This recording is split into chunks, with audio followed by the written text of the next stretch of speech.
It is a case of invasion on Nagalim by India. Invasion on Nagalim by India.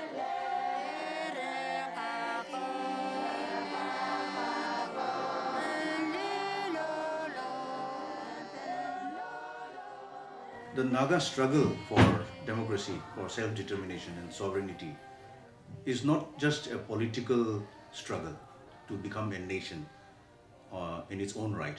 It's not just for independence of a separate state, separate from India, separate from Myanmar or whatever. It is a struggle for retaining our own governance system, our own self-rule, because it is not just political, it is biodiversity, it is cultural, it is our way of life. It is a sustainable way of life we have been living for thousands of years. And it is there even today, in spite of contamination from the Indian democratic system, the parliamentary form of democracy, where one legislator represents the entire community. That is not the way Nagas function.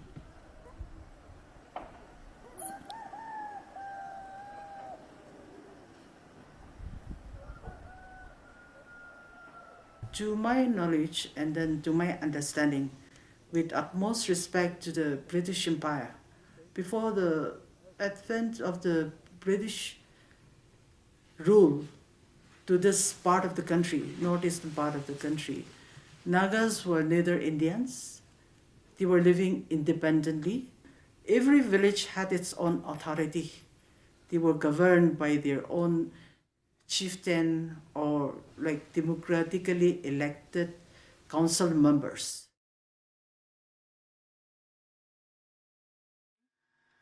Naga village is like, we compare it to ancient Greek republics, where every small republics were independent in their own ways. So Naga villages are like that. The village here, whether it's big or village, they exist in the sovereign way. No other villages can come and interfere in their governance. So they are completely independent of each other, but they also coexisted as neighbors, as peoples.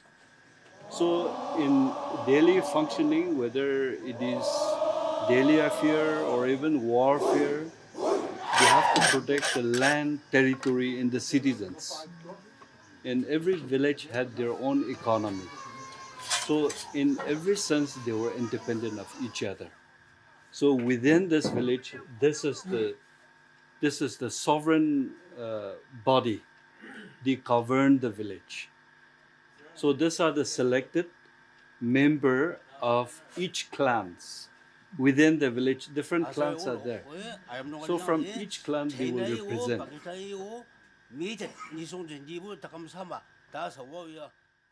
Nagas were living independently. Slowly and gradually, the Britishers added a part of Naga country.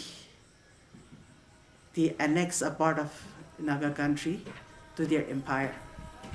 But still then, we were never like in any way Indians. There was no affinity with the Indian culture, but then we were annexed to the British Indian Empire, a part of Nagaland. And we have been living as an, like a part of annexed British Indian, When the Britishers left, they would have left us as we were before they annexed us. But I feel that they did a mistake by leaving us with the Indians. Therefore, when the Britishers were to leave India, and then Indians were about to get their independence from the British Empire, the Nagas went ahead and then declared independence one day ahead of the Indians. And since then, we have been fighting that the Indians should leave us alone. But till today, in spite of our struggle, we have suffered a lot. innocent people have sacrificed their life throughout this, like bitter struggle with the Indian government. Human rights organizations was established to expose the military deeds on the Naga people, how villages were burned down, women raped, tortured, men, old men, young men alike killed, butchered. I mean, it's quite nightmarish even to recollect what has been done to the Nagas.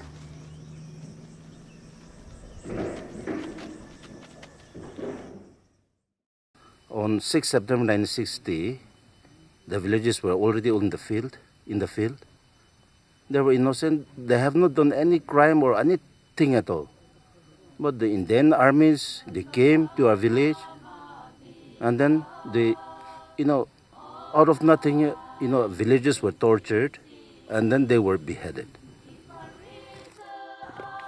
So this is the place where in 1960 it was the village chief residence home. So the 9 innocent lives were being beheaded from here at this spot. And then just before beheading of them, they were made a sit and jump up. They were the whole day they were being tortured at this place only. This is the place. So this is our living witness. His name is Recipa RGB. In 1960, he was 9 or 10 years old. So he has witnessed everything. Male folks were being closed here, and then the women folks were being secreted there.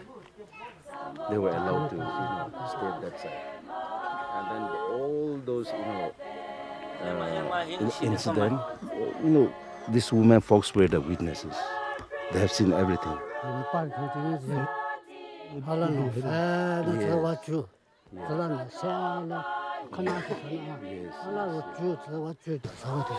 Men folks were being allowed to jump from here down, and then women folks were the witnesses.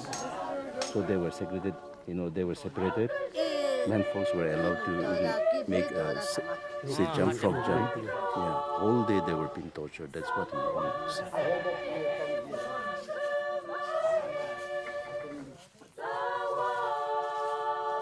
There was a war at Tuda, one village called Tuda. Dakota Plain was shot down by the Naga undergrounds. So they mistook that village with our village, maybe. And then they came here, and then the innocent villagers were just, beheaded. So that is the story of what has happened on 6 September. Early on the morning, as they woke up, the village was surrounded. Girls and men were separated. Some even went to field, and then they were separated. Girls, ladies were, kept in one place. They were not allowed to move. And then men folks were made to make frog jump. From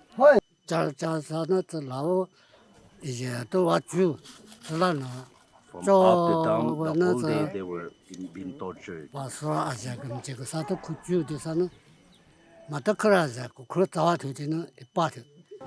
oldest, man in the village was his father. My father could not jump. They were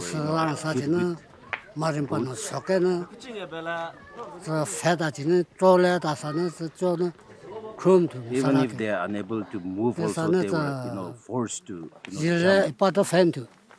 Then his father was tortured badly. So I,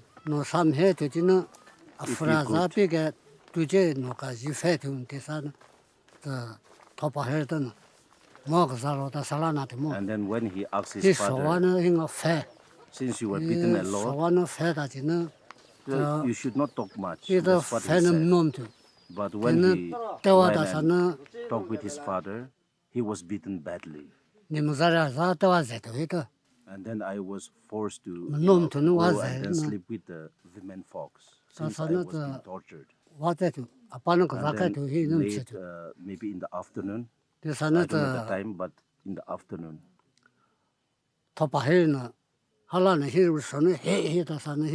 And then one Indian army came and then woke him up as he was asleep. And then he didn't know, but when he woke up, he saw that, the whole village, was burned, and then houses were burned. I am Dr. Yangarla. Now I'm a retired medical practitioner. It was around this time, in December month is a Christian state, so December month is regarded as one of the most respected and then revered month for us. We are all Christians, so we celebrate Christmas. So it was just after Christmas. So when people were out in the street shopping and then going here and there, some going to the church, and then some doing last minute shopping, some just strolling around. Suddenly, when a column of army people were out on their duty, suddenly a shot rang out around 9 something, okay? We were just taken aback, what was that?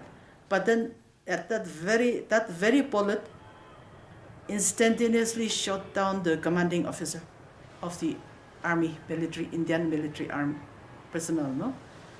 But then they don't know from where the bullet came, because it's in the middle of the town, no? So you can imagine the reaction of the military people, and with the AFSA around, Armed Forces Special Power Act. Anybody can, use their gun without any order. The army, they ran amok, and then they started shooting here and there. All the people, in the town, everything came to a standstill. And then everyone, whether old or young, man or woman or girls or boys, they were all made to lie down in the street. And then the military people, army people started, beating them. And then all the vehicles parked in the area were burned down. Houses were, gutted. The kind of sprayed the diesel, petrol, kerosene oil, and then all the buildings, big buildings, those landmark buildings were all gutted down. Army people, they did it purposely. And then absolutely, women were molested, some were raped. In the melee, no one was allowed to move around. Some tried to run away, but they were beaten down, they were made to lie down. Even pregnant women, and then people with small babies and, children walking around with their parents, they were all made to lie down. And then when everything was over, no civilians were allowed to move inside the place where this thing happened. The Red Cross Society, International Red Cross Society, we have a unit here. We have a branch here. So we took permission from the army personnel and we went inside the arena. I was also there. And then we went inside the arena. Everything was turned into ashes. All the shops were turned into ashes. All the bones were just in the shape, original shape, but ashes only, turned into ashes. So we collected all that. And then in the process, women, like we all know when the army people, military people, anywhere in the world, when they ran amok, women are the victims. So many of them were molested, but then we could get, because I was in charge, I was given the in charge to, search for those molested women. And then no one wants to come out that I was molested openly because of the social stigma. But then as a doctor, I took the advantage. I went quietly to them. I kind of told them that I'll not expose what had happened to them, but then like as a medical person, I can kind of treat them also. So therefore, like I went about searching, and I could come across eight women. Out of this 8 women, 4 were just very badly molested, but 4 were, they were really raped by the military personnel. In the melee, they had the audacity to even rape the women. Studying outside Naga, tried to tell our story. And that's how human rights organization was formed, to tell the stories in Delhi, especially, about what the Indian Army is doing. And the Indian intellectuals, the leaders, professors, students alike, they could not believe that Indian Army or Indian government was doing what it was doing in Nagalim. Suppose India is supposed to be the land of Ahimsa. So they said Nagas are lying. Indian Army cannot be doing that kind of things. And that was the time when the Indian Army was reputed, in the words of Indian military generals, saying that the Indian soldiers are known all over the world for its excellent discipline and behavior. Excellent discipline and behavior. Naga Mothers Association was formed in 1984. First, our aim was to fight social evils. Many issues came out where they approaches NMA, Naga Mothers Association, to support, to speak for them. Anyway, all these issues we tried to tackle. We also felt that we need to approach the different groups, not to kill anymore, because whether they are here or there, they are all our brothers, our sons, our children, our husbands. So we said we started approaching all the groups. We said we don't want any killings. You all are our people. So that was how we started approaching. We have also gone to Delhi for so many times. Together we coordinate ourselves, and then we try to approach even our leaders. But somehow ceasefire came into being. But then we said, okay, it's good that ceasefire has come, but we need early solution. But at the same time, we said it has to be inclusive, not exclusive. So from the very beginning, we, as mothers, we said all are same, all are one. So it has to be, when peace comes or solution comes, it has to be inclusive. We must understand that the Naga society is a deeply patriarchal society. The history of women's involvement in the Naga movement and women's contribution and role in the Naga struggle have not been documented so far. Though orally it is told in many villages, it hasn't been. But when you look at the movement of the women's movement in various tribes and in different areas of the Naga areas, there has been a very, very strong women's movement for peace, against militarization, against the atrocities of the armies, and against killing each other, as well as for peace. And the effect of the Naga Mothers, the influence and the effect of the Naga Mothers Association is also found in the formation of the Kashmiri Mothers Association, when the Naga mothers had visited Kashmir, in the formation of the Sri Lankan Mothers Association, when a former president had gone to Sri Lanka at the height of the conflicts and encouraged the women of the Sri Lankan women to form themselves into a collective like the Naga mothers has done. Today we are a broken society. You have all kinds of organizations cropping up, but I think the strength of the women, wherever they may be, in whatever organization they may be, I think the strength of the women has sustained this Naga political struggle to a large extent. And I'm very sure with the kind of interactions that have been held with women leaders at national, international forums, especially even with the United Nations, women's right to security, the UNSC resolutions, rape as a war crime, which is still actually to take effect and be recognized in this whole political struggle. I think there are still many issues which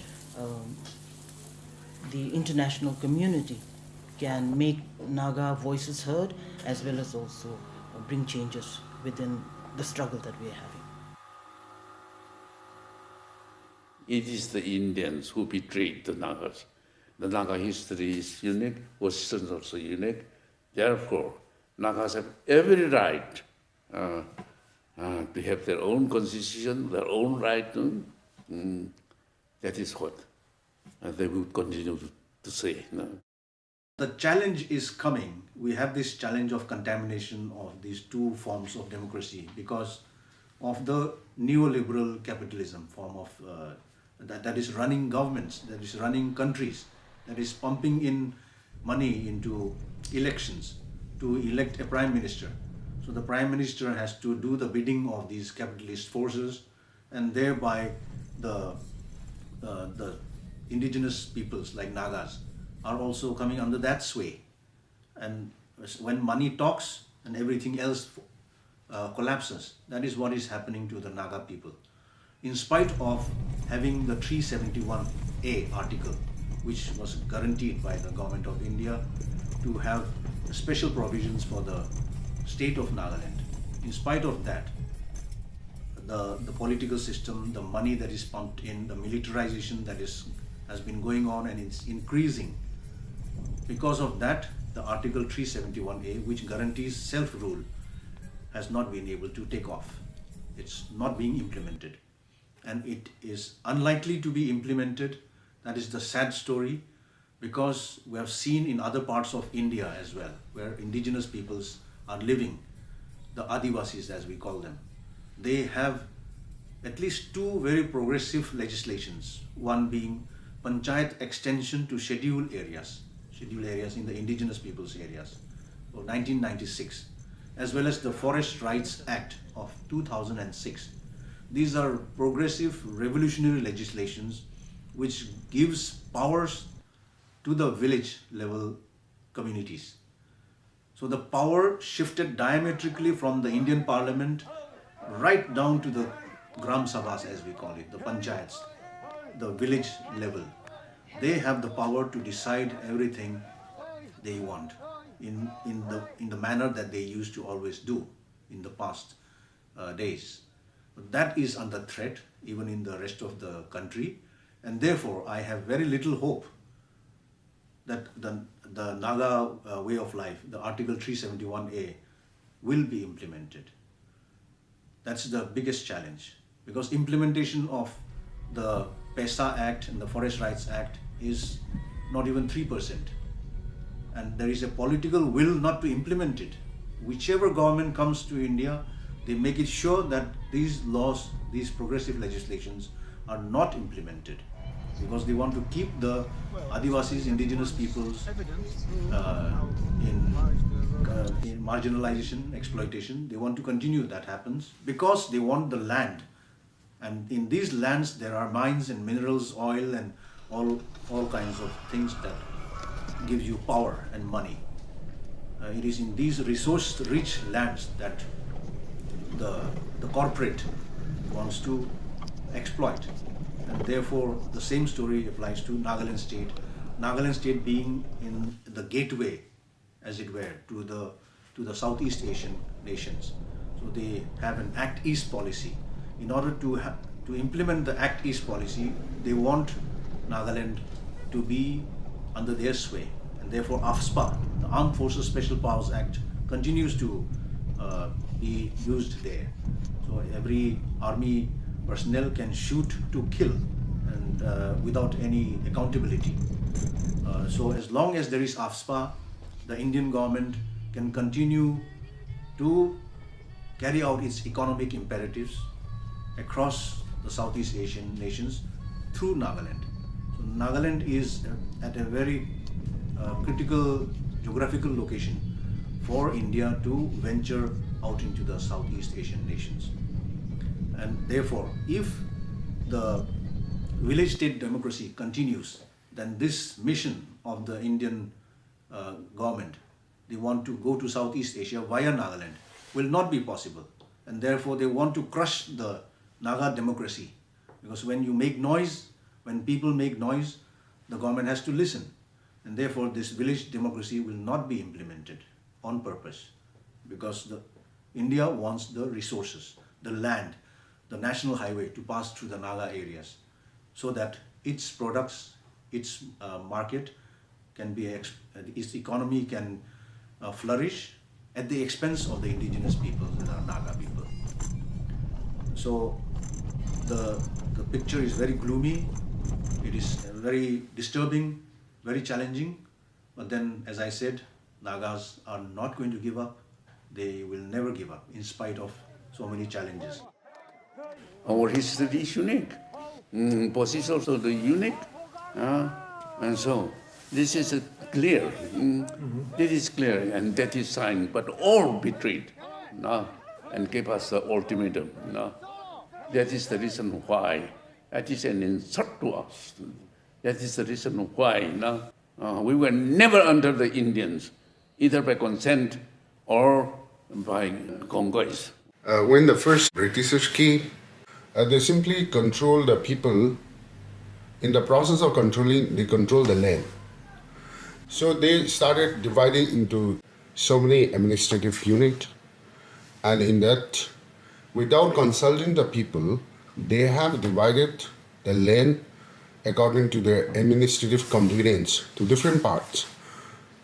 So after the British left, the same thing was followed by India, and Nagas were divided into different states in India and two different countries, Myanmar and India.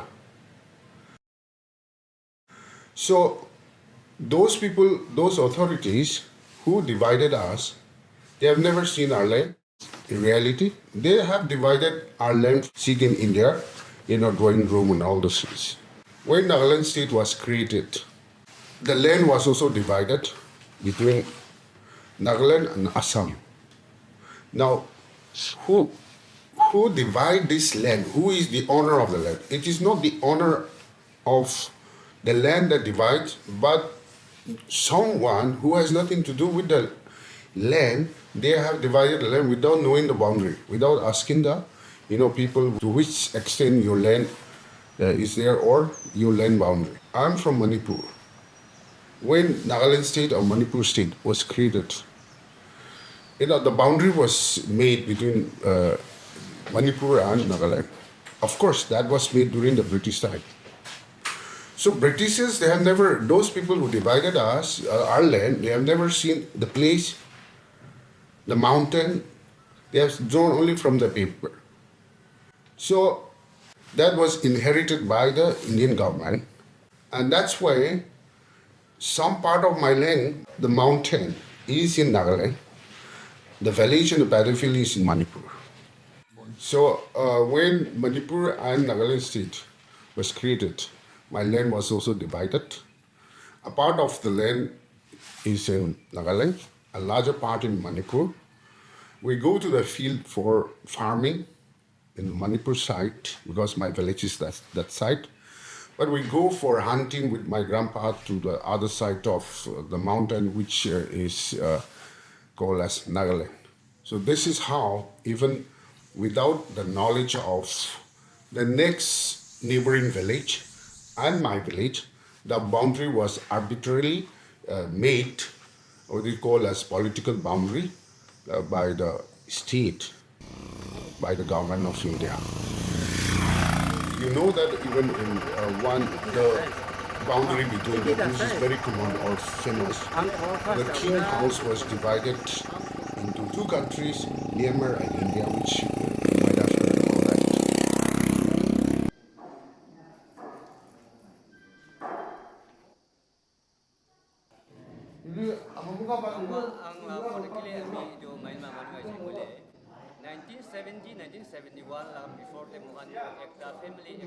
You know, this kind of arbitrary division of land by the those people who are in power is very common even within the state in India. And who divide this without the knowledge, without consulting the people? They have divided like this. Until today, it is not rectified. And everybody knew that the land should not be divided in this manner. It has to be, the land is owned by the owner, not by the one who came and ruled it. So this is still continuing until unless we resolve this as human being. We will have problems on these land issues. So this is one serious problem. How the land of these indigenous people are arbitrarily divided and distributed or all those things by the rulers. To make matter worse, I'm also one from a community where we are divided into 3 states. You might have heard about the Zeliangrong Naga history. We are divided in Assam, that is NC Hills, then in Nagaland, Peren district, then in Manipur under Tamenglong district. So we are divided into 3 states. So I'm from that community. So you can imagine how the Nagas are and how British India have really made the Naga people to suffer like an orphan till today. How we Nagas are suffering in the Myanmar occupied Naga area. Naga is divided into 2 countries in many states, everybody knows. I belong to Tangsang. So we are living in the two so-called 2 countries. And Konyak also in the both country. And Makuri, we call it that side in Makuri, this side Yimchongar. In Kim Jong-un, they are 50-50 in the both side. We are living. In Tangkon also, 50% in the Burma side and 50% is India side. So we are divided into 2 countries without knowledge of the Nagas. The things happening now in Myanmar never happened in the world before. Why? Because they kill their own people, their parents, their brothers, sisters, like wild animal in the jungle. Shoot any place. When you get the people, army is doing that. So, I think many people from the other countries also might have seen it. But the nature of the human being is that unless my skin is touched, it is okay. So now, in Myanmar, just holding baby like this and shooting from that, I'm dying here. In human manner or cruelty happening in Myanmar, burning the houses, it is now nearly 20,000.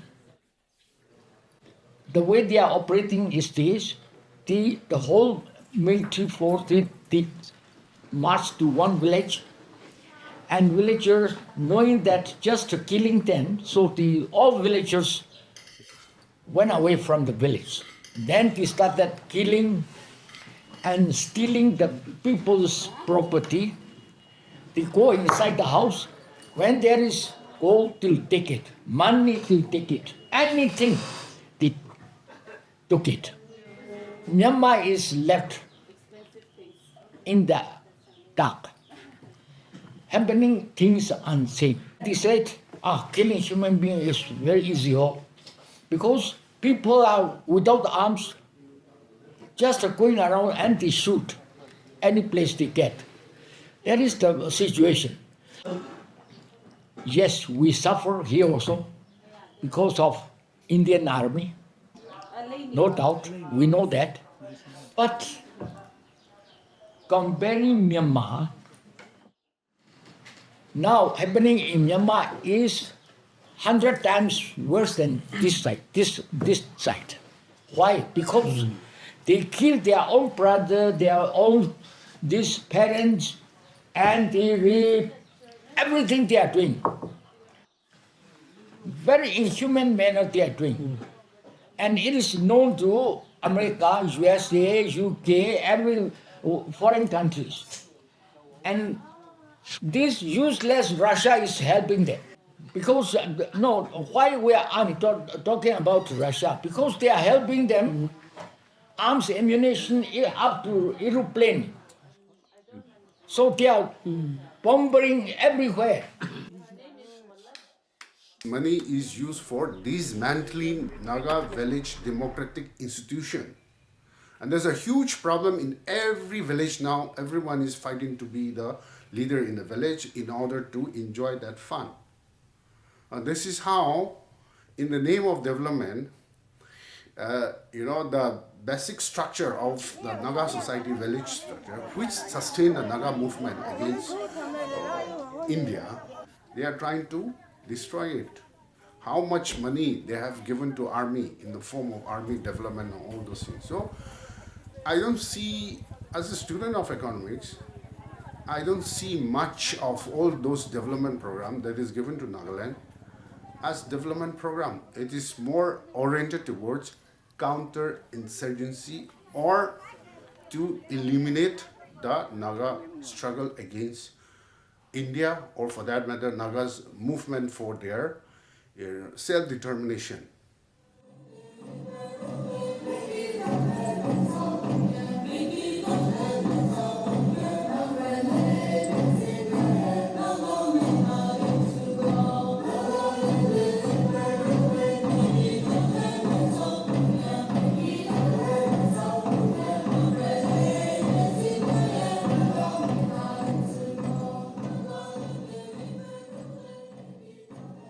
Many battles were fought from here. Our village is almost more than 500 years old. The Konoma battle was also fought from this fort. So many times demolition, many times reconstruction. And this is the last reconstruction. It was reconstructed in 1990. Our Independence Day, 14 August. But still we are fighting for our free Naga nation. When the Britishers came here, they declared that you can be a free Naga nation. Still, we are under the Indian rule. Yes. We have many undergrounds, overgrounds, fighting for our free Naga nation. And the first fighting for the free Naga nation is at Pizo. He's from this village. He started and he organized the military people to fight against the Indian, because you can learn that we the Naga are different from the Indian people. Our culture is different. Our looks are also different, and we are very different from the Indian people. So for that very reason, we want a free Naga nation. There is a face on that rock, looks like a human face. Some people came and believe it the face of Buddha. Some people believe it the face of Shiva. They came to worship also, but we Konoma people did not allow them to worship anymore. It is not the face of Buddha. It is not the face of Shiva. For us, it is the face of Shakyu. Shakyu means the caretaker of our animal. In the early days, hunting is a game for us. So with the hunters, used to go and look at the face of Shakyu and predict from the face of Shakyu. When the face looks like smiling face, the hunter won't get anything on that day. When the face looks like gloomy face, the hunter will get on that day. And if the hunters got something, got an animal on that day, we must cut a small piece of ear and give the share of Shakil. We will give the share of Shakil and thank you, Shakil. I got your animal today. Please give me on another day again. So we must give the share to Shakil. Yes. The ear of that animal, what we got. No, there was no agreement with the Britishers that that we have become a British subject. They just came and controlled not all the villages, even if there was no full control over other parts of Naga homeland.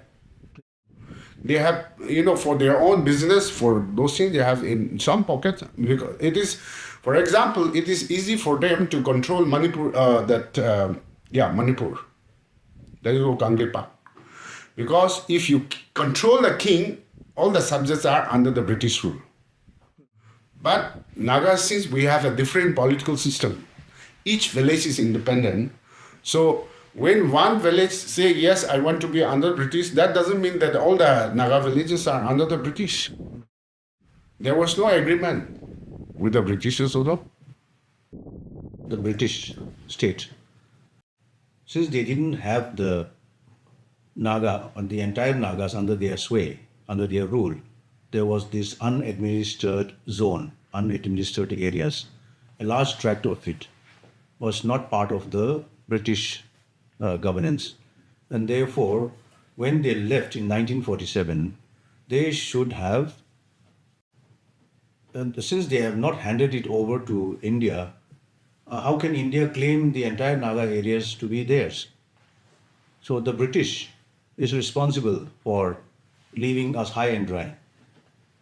Since they didn't own a huge tract of land, how could they have given something that didn't come under the British rule to India? So once the British left, India took over the entire land and claimed that even those unadministered areas belong to India. So a lot of force was used, and the Armed Forces Special Powers Act is suppressing and oppressing the Nagas and ensuring that the Indian parliamentary democracy system rules over the Naga people. Because this post-colonial accountability has to go through the United Nations system. And when indigenous peoples themselves, all over the world, have no access to the real power centers in the United Nations, people don't feel that they should start venturing into that space. Yeah. The post-colonial accountability is within the UN system, and the Indian government, in our case, cares two hoots about the UN system. The post-colonial accountability mechanism, even if we reach there, what will it do? That's the real problem. So we have no hope in that, and therefore the Naga people are not buying into that thing for struggling, campaigning for post-colonial accountability. So in the camera, when we are talking, we tell the problem. This question of post-colonial accountability is not finding traction among the people, Naga people, to start campaigning for. Why? Because they know, we know, that the United Nations system is opaque, and structurally it is not organic, that is not enabling for the most of the indigenous peoples across the world, including the Nagas. So we are not able to buy into that argument that we can campaign for post-colonial accountability, because structural causes are there why we cannot, our voice do not find space in the UN system. It is the case with all indigenous people across the world.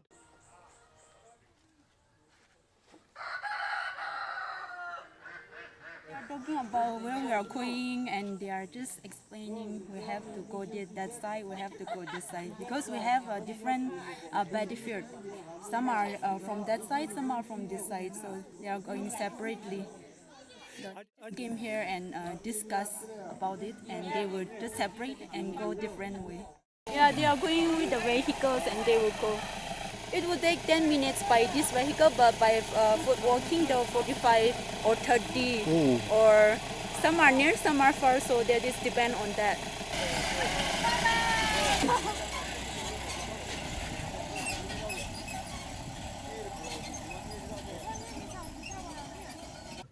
Our village democracy was there since time immemorial, but it was not allowed to flourish. Britishers, they came, they attacked us, but we were able to, preserve it. Then after the Britishers left, Indian government took over the reign, and they have been attacking us militarily, monetarily, and politically, as well as culturally. But though we are not able to protect it fully, but still, we still have that real element of village democracy. And against the mighty nation like India, we are still able to, keep that democracy intact to a certain degree, though it is under the attack. So the world can ask how this democracy is able to sustain, how the Naga villages are able to govern themselves in the face of the imposed Indian democracy or military rule and all those things which is alien to them. Instead of helping develop Nagas to develop their democracy, refine their democracy, they have been attacking. But still, this democracy still, we are able to preserve it. And this is the only reason why we are Nagas, a small population in small land, we're able to resist, or for that matter, wage political conflict against the mighty nation. So it will be good if the world can come and see how this democracy or the Naga democracy is able to sustain. And this might give a good idea to the big countries how to govern the people or society in a harmonious manner, so that, like the Naga villages, everyone lives equally. So I think I want to appeal to the world community or to the scholars, to the great leaders of the world, that here in this Naga democracy, you might find the medicine to cure the political problem of the world or different countries. But our concept is on that the king has to remain poor. He has to serve the people. If the king prospers, the subject suffers. Therefore, the ideal king, our king, should suffer, struggle, so that the subject prosper. So that is our concept of king. And we don't have the king, we don't have that armies or all those things to do that. And the king doesn't take unilateral decision. My name is Namba, son of King Karang. I'm the chief of Maram. I will share you the Maram culture.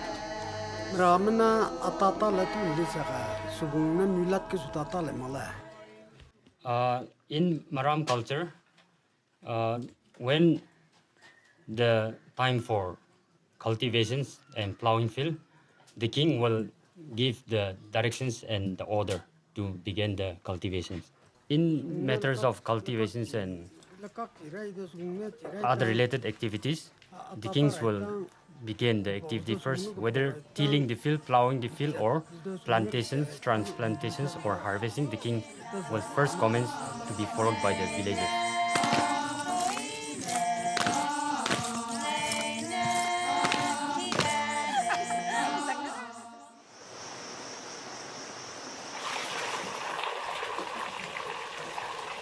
No shortage of the water.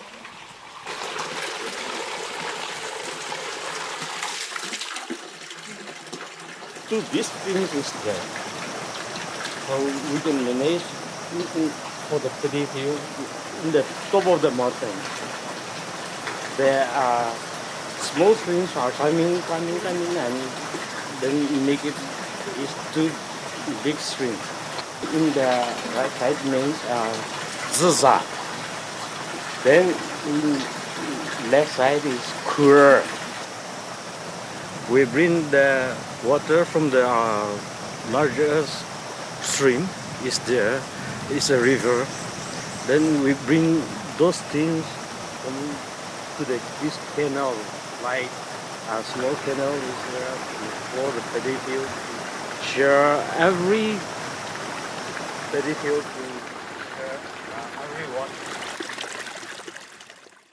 It's important that we look at what's happening right now and why we really have lost confidence in the kind of negotiations that are going on. And the very fact that you do have different countries visiting Nagaland almost the whole year round. And these are all political visitors, heads of states, heads of countries who keep on coming to the state. So from all these countries, especially the European countries, there has been a lot of interest on Nagaland and the Naga people. The question is the interest economic? Is the interest related to balancing powers with China to see that this border area is kept as it is? Or are their interests really genuine? It is actually very important for the British government to realize that having been a part of us and having been here and having left us, it is actually very important for them also to realize the kind of negotiation and the peace process that they have had with the Irish. The Irish peace process, the Good Friday, there has been positive changes where you've had finally Stormont, the Parliament opening up after how many years, And so possibilities like that, I think, no matter how many trips and how many visits they have made to the state here, and the kind of presentations and entertainments and whatever kind of dialogue has been happening, we are left with with a very cynical mind as to really how interested are these European countries that keep on visiting us. This is something I'd like to say because having been Ningolo myself, we have also been alumni of the International Visitors Leadership Program of the US government. Now, these are all government-related fellowships for various programs that we have been. And almost it's an annual pilgrimage for all these European countries and their heads to be coming to this state, particularly during the Hornbill Festival. And most of their political councillors are concentrating right now on the situation in Nagaland. So that is the reality right now. What are we looking ahead for? We definitely are looking for some kind of action from particularly the British government. We are well aware of the Rivers Museum, the artifacts being tried to be returned here. Returning the dead for the Naga community is actually a very serious and symbolic kind of an activity. So there's still a lot of discussions on how receptive will it be also to have those artifacts. It's not even artifacts, it's actually literally the dead bodies of the people that they have taken away there and taken their heads and are returning, So it is actually a very religious something that is very closely connected to, very deep to the culture where there will be a lot of questions raised. So returning artifacts alone really, it is a form of reconciliation, no doubt, maybe, hoping for the forgiveness of the Nagas, is it? But at the same time, for many of us who follow what is going on, particularly at the global level, I think the situation which the Nagas are facing now, the political negotiations, definitely I think we are looking at some kind of a intervention from other countries, because how long are we going to wait and look at these two negotiations, the two sides negotiating like this? I think no matter what, at the end of the day, Nagas, I don't think a single Naga will say no to the Naga flag. No matter what political differences, no matter what illusions they may have, everyone believes that the flag is ours, and therefore we have a right to the flag. And I'm sure the government of India also knows that. It's just trying to, play with words. As far as the constitution is concerned, Nagas have always had this constitution, right from the Yazabo, the NNC days. These different organizations and political groups all have and follow the same kind of a Yazabo. So it is nothing new to the Indian government that still allows Karnataka to have two flags, many other states also to keep on honoring their flags. And I don't think it is also proper for India to think that we are Kashmiris. The Kashmiri struggle started so many years after the Naga struggle. They learned so much. The Kashmiri women learned so much from the Naga mothers' struggle itself. And the Sri Lankan mothers also for that matter, So questions of the flag, the constitution and its controversy actually should not be coming up at this stage if the government of India is serious. As an academic, I think that these kind of academic debates is also an underestimation of the Naga intellectuals. It is almost like, the Nagas will not even understand how other countries are allowed two flags, or how Puerto Rico in the US is allowed to have its own independence, or even the Native Americans for that number, the kind of jurisdiction that they have. So I think a time has come where if things do not work out in the next few months, we have a lot of possibilities that may happen. But I really personally, and I'm sure even my mothers also will agree with me, that I think this is the right moment for not only the European countries, but particularly for the British government, that regularly sends its top people here to Nagaland most times, interact with us, intellectuals, interact with alumni, have a lot of interest on Nagaland. And the very fact that you had Piso himself living in England for so long. I remember when I went for the training with the Thompson Foundation, our trainer kept on boasting that he trained the MI-16. And it was interesting because, for the British we know what it means. And I remember the first thing he said when I said, I'm a Naga, I'm from Nagaland. I remember the first thing that he said was, Nagaland, Nagas. The Nagas are a forgotten story. Saying. So that's as late as 2006, on a fellowship of the British government to one of their most prestigious foundations, So if that is the attitude that they have ingrained among themselves, then one really wonders, how much of these kind of commitments do all these visitors really have? The Hornbill is coming. It's just the coming week. Again, we're already having hordes of these visitors coming to visit us. They're already making appointments with us. The Australian Council is making appointments. The American Consulate is making appointments with Naga civil society and Naga intellectuals. So this is literally a yearly kind of a cycle that has been happening, and for how many years? It's not that they don't know the Naga story, they know about it. But what kind of action can they do? And how do we reach out to them? In the last 2 years, even the Global Naga Forum has made several interventions at the United Nations, and we are well aware. The Special Rapporteur has written back on the Oting massacre where the army had killed 14 civilians.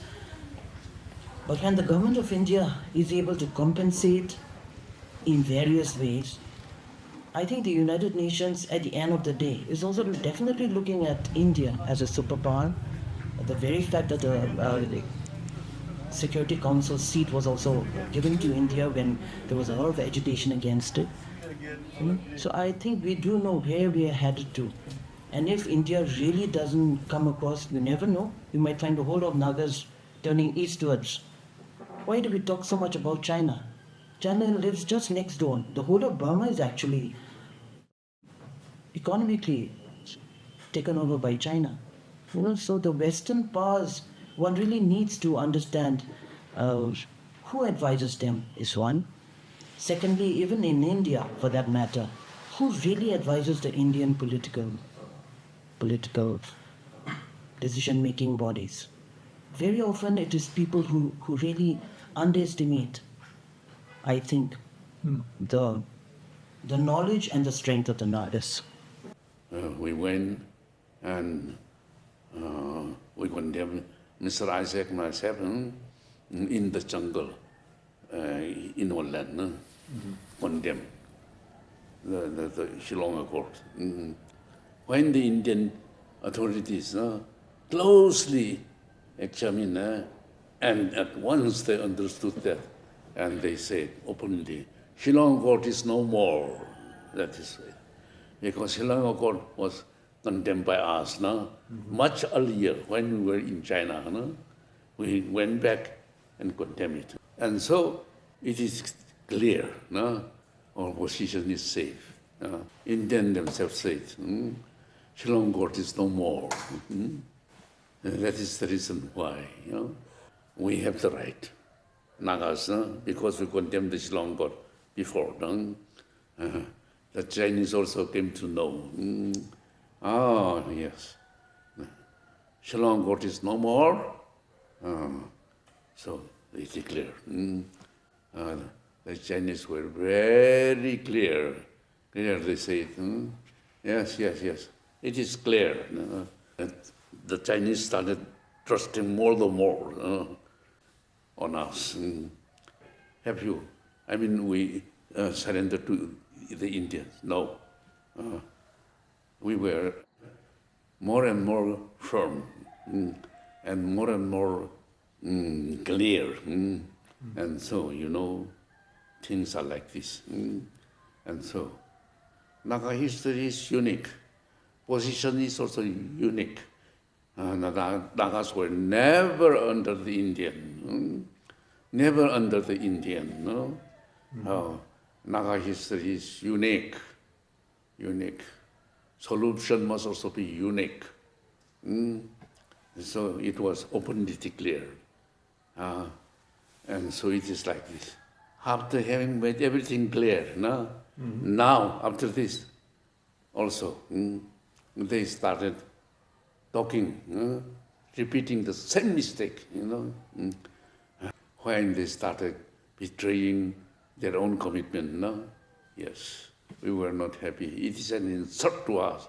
Therefore, it is this. We started judging and challenging them. The 9-point agreement signed in 1947 with the Nagas and during the British colony. And then having a 2-time ceasefire, it is not a joke. The ceasefire is between two countries. We don't have, within the country, we don't have usually signing ceasefire. Nehru forcibly signed this 1960-point agreement and inaugurated the Nagalim state in 1963.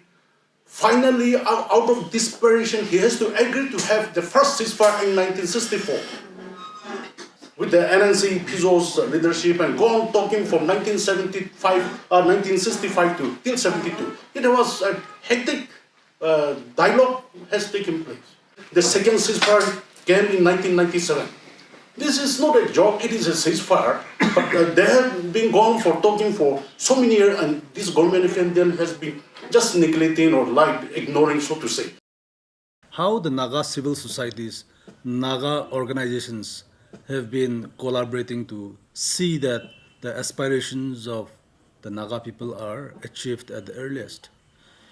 Pre-ceasefire period, how the Naga civil societies have really struggled to see that there is a peaceful, non-violent settlement to the Indo-Naga political issue. With the contribution and efforts of the Naga civil societies, ceasefire came in 97, the second ceasefire. Post-ceasefire, the Naga civil societies, the Naga Hoho, the Naga Students Federation, the Naga Mothers, the Naga People's Movement for Human Rights, the United Naga Council, the Naga Women's Union Manipur, all of us came together and we pursued and we gave our best effort to ensure that a peaceful settlement takes place. During this period of ceasefire, we also want to see that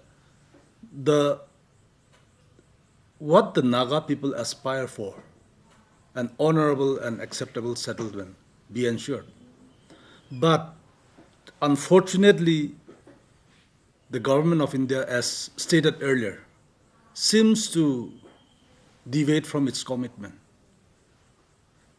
The government of India is not for a peaceful settlement, but to further divide the people, Naga people, and see that and ensure that Nagas are a lost people.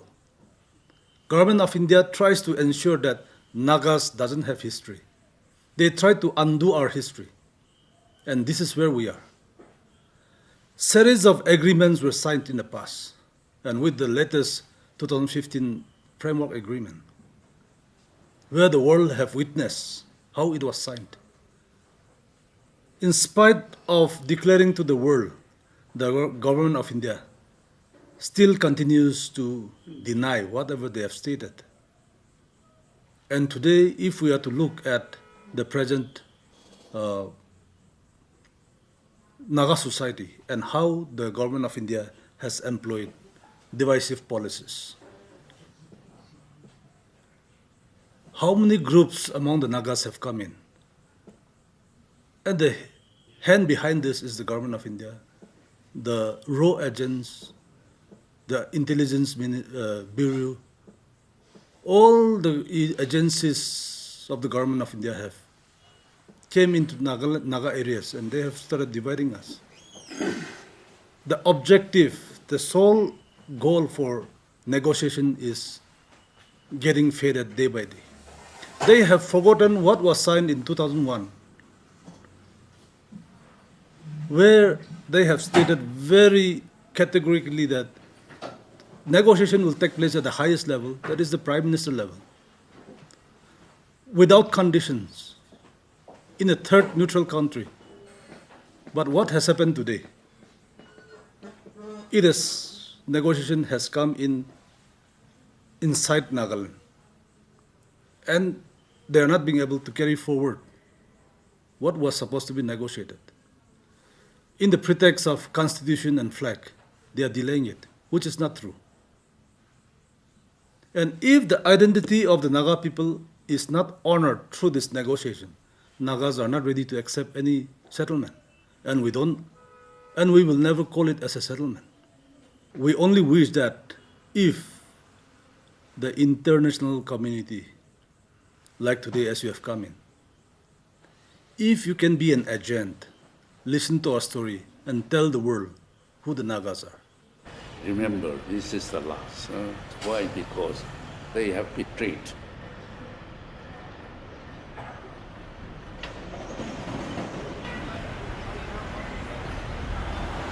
I'm standing here in the tennis court where the last battle of World War II was fought and the Japanese forces that was invading was put to a stop by the Britishers with the help of the Naga people.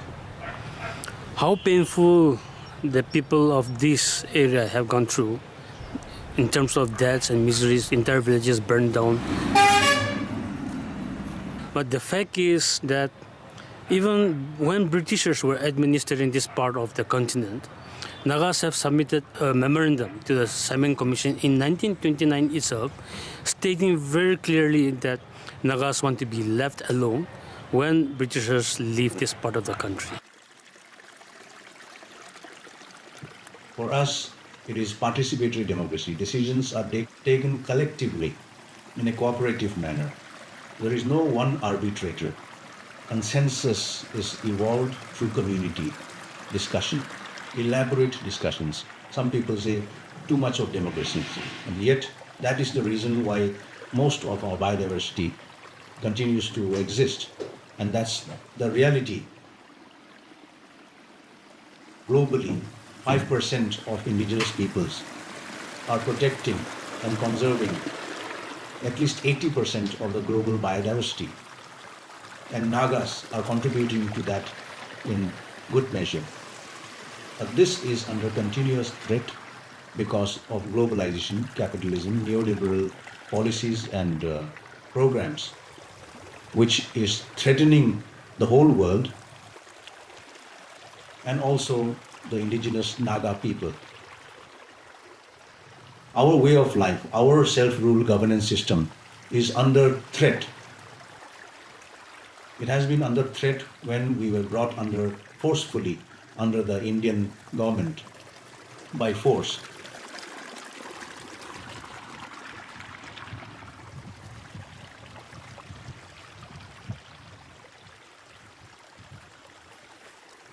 In 1963, we were made a state. From that time onwards, our way of life has been destroyed, contaminated with money, with different alien political system. And yet, in spite of these challenges, Nagas continue to hold fast to our way of democracy. And it will not die away because it is in our blood, it is in our DNA, it is our worldview. As long as this contamination doesn't destroy us completely, we still have hope that this way of democracy will sustain us for another few more decades, if not centuries.